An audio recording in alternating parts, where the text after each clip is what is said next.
there, everyone. I'm Brenda Butner. This is Bulls and Bears. Let's get right down to it. Here they are, the Bulls and Bears this week. Gary B. Smith, Tracy Burns, Jonas Max Ferris, John Layfield, along with Sasha Burns. Okay, welcome to everybody. John, more than 20 fixes so far. Is it time to cut our losses and just repeal Obamacare once and for all? Yeah, that's what anybody would do in business, and that's the problem. None of these guys have been in business. We've got one of the most unfriendly administrations to business in our history. They continue to overpromise and underdeliver on everything from you can keep your doctor, you can keep your plan.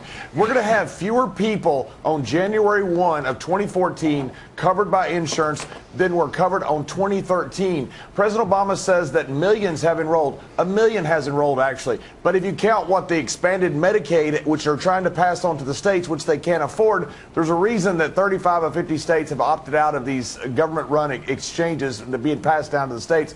They simply can't afford it. It's time to cut our losses and actually do something about health care instead of just putting a mandate that the majority of Americans do not want. Okay, John's pretty clear on this. Sasha, what do you think? Is it worth keeping, or should we just get rid of it? It's almost gutted already. Well, it's not almost gutted. There are a lot of provisions that are there and that are working for a great majority of the American people.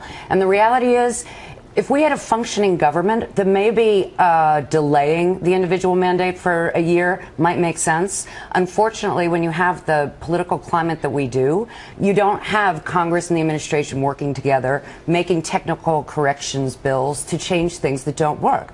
At the end of the day, it is going to be a huge success, and it is going to, I like your eyebrows, Tracy, raising up there. It's going to improve the lives of Americans. It's going to improve the healthcare system, and it is going to reduce costs. Doesn't look like it now, but it's going to happen. Okay, Tracy, how would repealing it help or hurt our economy? Yeah, unfortunately, we need to get back to square one with this. You know, you hate the notion of repealing it because it cost us so much to get to this point, Brenda. But we're consistently trying to put a square peg in a round hole. It's not working. And we're not going to be able to pay for this. The whole thing with the millennials carrying the weight financially is going to backfire if it hasn't started already. People are not benefiting from it when they don't have any health care, to John's point. So to wait this out for 5 years, even 10 years before we start to see benefits, Brenda, you're going to cripple the country in the process. Gary B., if we just cut our losses, get rid of it, what do you think that would do to the economy, to the health insurance system? I think it would be, we'd see another rise in the stock market, at least, like we saw back in the internet days. It would be a joyous occasion. It would be the Fed continuing to taper every single day. You know, Sasha made a good point, but I think she got it slightly wrong. She said if we had a functioning government, first of all, we have a functioning government. This has pretty much been totally in the side of the Democrats. Second of all, it doesn't matter if it's Democrats or Republicans. A functioning government, even if it's the greatest government in the world, doesn't do central planning that well. I mean, they do central planning, but that doesn't address what this needs at the free market. Look, this was originally supposed to solve getting more people health insurance. We're not going to achieve that goal. It was built on the platform of having the young supplement this with, premiums for the old. That's not going to happen. Look, you talked, Brenda, about 21 times to change. I thought this was the law. I thought Obama said this was the law of the land, not to mention the constitutionality of it. Look, people are totally confused. I had my policy canceled. Can I renew it? Do I get another one? At this point, Brenda, I look at this stuff every day, as everyone on this panel does. I have no idea. And if I have no idea, most of America has no idea either. Okay, Sasha, you have an idea, though. Well, I think that if you went back to square one, what is the square one? I mean, Republicans have gone through repeal and replace for so long, and they didn't come up with anything until, the last minute. And what is it? They won't expand Medicaid in their states. They don't care about covering their people. They care about saying, see, I told you so, it doesn't work. So until they're ready to come along for the ride, sticking with Obamacare is what's going to be the best solution. Well, Jonas, actually, Republicans did have plans. Tort reform was a huge part of it.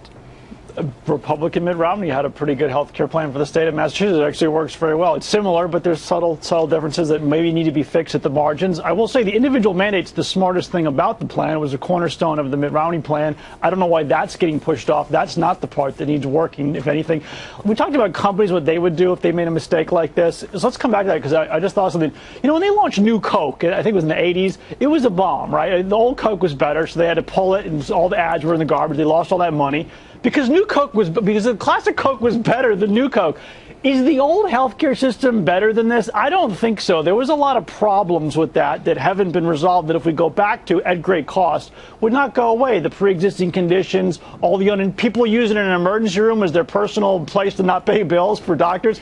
So if we're not going to fix those things, then we shouldn't go back to that. Does that mean this thing's great and we just got to wait for the website to work? No, it's going to need some tweaks. There's too much in it. The government's too much of a role in the center of it, the website, but the actual mandate and getting people with pre-existing conditions on some sort of subsidized plan is not a bad idea. Okay, John, Jonas is talking about beverages, Coke. Let's talk about hot cocoa instead. You know, the Obama administration basically says that millennials should, there they are, get in their jammies, have some hot cocoa, and talk about getting health insurance. Is that what you expect a college student to come home to and do?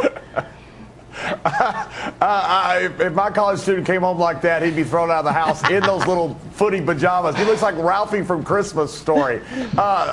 Who would come up with an idea like that except for some type of nanny state that says, hey, come home in your pajamas.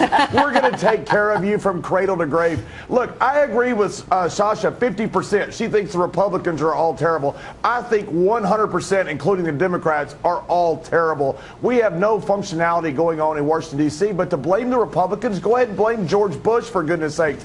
You didn't have one Republican vote that helped pass this, and now the Democrats are blaming the Republicans for something they passed in one of those partisan manners in history. Look, this is insane. We need to cut our losses on this, figure out what we can do, and somebody come up with a plan. And Sasha's right about that. There are really no other plans going on out there, but we know this.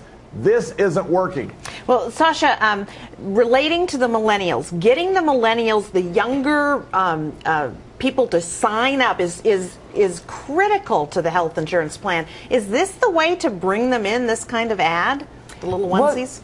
The onesies. We're talking about it. So in a way, I mean, that's really the goal of advertising, right? I mean, we might be saying it's silly and stupid and anything else, but it's on air. I had never heard about Pajama Boy until I started seeing it on the news. So, you know, that's really, at the end of the day, that's what they're looking for. But I think, Brenda, bringing that to light just insults them more and makes them want to go find a different option. I mean, there are now organizations out there of millennials telling these kids, you know what, don't pay for this. It is too expensive. Even if you get it for so-called free, it's like a $6,000 catastrophic minimum that you got to spend before you get any kind of coverage.